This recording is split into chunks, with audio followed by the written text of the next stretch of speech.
सर्वप्रथम तुम्हा सर्वांना मकर संक्रांतीच्या हार्दिक शुभेच्छा. आज आपण हळदी कुंकवासाठी अगदी सोप्या पद्धतीने पण सुंदर असं दिसणारं डेकोरेशन कसं करायचं हे बघणार आहोत. तर चला सुरुवात करूया. अशा पद्धतीने एक गुलाबी रंगाचा कापड अंथरून घ्यायचा. चौकोनी आकारामध्ये पतंगाच्या शेपमध्ये घ्यायचा. त्यावरती अशी सुंदर अशी गळ्यामध्ये घालायची माळ टाकायची. मग त्याला कानातले घालायचे, तिथे ठेवायचे. मग असा त्याच्या कडेकडेने तांदूळाचा कोर काढायचा, डिझाईन काढायची.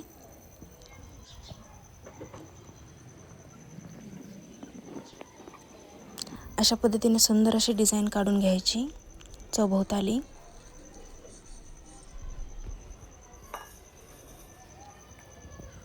गुलाबी रंगाचा कापड कसा सुंदर दिसतो आणि आकर्षक वाटतो. आपण सर्वजण साजरा करताना फोटोशूट पण करतो ना, मग त्यामध्ये आकर्षक वाटतो म्हणून गुलाबी रंगाचा कापड घ्यायचा. अशा प्रकारे त्या तांदळाच्या डिझाईनला एकसर असं रचून घ्यायचं. मी वाटीच्या सहाय्याने घेतले. मी वापरलेले सगळ्या वस्तू आपल्या घरामध्ये सहजपणे मिळतील अशाच घेतलेल्या आहेत, जेणेकरून तुम्हाला अवघड जाणार नाही बनवताना. पूर्ण व्हिडिओ पहा तुम्ही लोकांनी. अशा प्रकारे हिरव्या रंगाच्या बांगड्या घ्यायच्या, रचून घ्यायच्या दोन्ही साईडने आणि त्यामध्ये झेंडूच्या फुलाचा चुरमा बनवलेला आहे मी, तो टाकून घ्यायचा आणि छान असं सजवून घ्यायचा. अशा प्रकारे त्याच तांदूळाने पतंगाला जी असते ना शेपटी, त्याप्रमाणे आकार द्यायचा. खूप सुंदर दिसेल ही डिझाईन. तुम्ही व्हिडिओ पूर्णपणे पहा.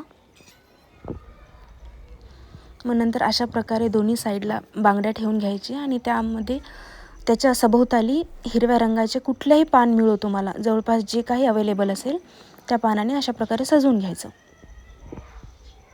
हे बघा, दोन्ही साईडने ठेवून सजवून घेतलेले आहेत मी. किती सुंदर दिसेल बघा तुम्ही. हे झाल्याच्या नंतर किती छान दिसत आहे. पूर्णपणे छान अशा आकारामध्ये सजवून घ्यायचं सगळं. आणि मग वरती असलेल्या टोकाला पण एक बांगडी ठेवून त्या भोवताली पण अशा प्रकारे छान असं पानांनी सजवून घ्यायचं. गुलाबी रंगासोबत हिरवा रंग खूप जास्त आकर्षक दिसतो आणि आपण पिवळ्या कलरचे दागिने पण वापरले आहेत.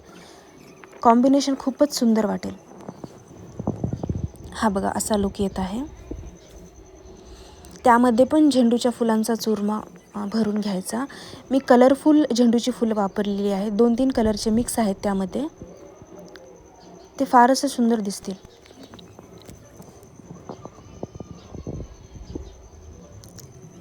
हे बघा, अशा प्रकारे मग कुंकू आणि हळद जी असते ना करंड्यामध्ये, ती ठेवून घ्यायची, सजवून घ्यायची. आणि मग मेन आयटम तिळगुळ घ्या, गोड गोड बोला. तिळगुळ टाकून घ्यायची एका छोट्याशा प्लेटमध्ये.